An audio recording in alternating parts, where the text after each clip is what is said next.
وَيَسْأَلُونَكَ عَنِ الْجِبَالِ فَقُلْ يَنسِفُهَا رَبِّي نَسْفًا فَيَذَرُهَا قَاعًا صَفْصَفًا لَّا تَرَىٰ فِيهَا عِوَجًا وَلَا أَمْتًا يَوْمَئِذٍ يَتَّبِعُونَ الدَّاعِيَ لَا عِوَجَ لَهُ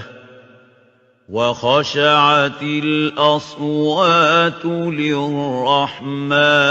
فَلَا تَسْمَعُ إِلَّا هَمْسًا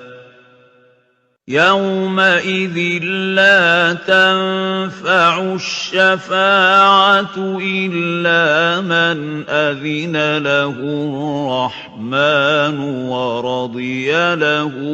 قَوْلًا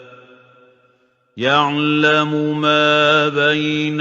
أَيْدِيهِمْ وَمَا خَلْفَهُمْ وَلَا يُحِيطُونَ بِهِ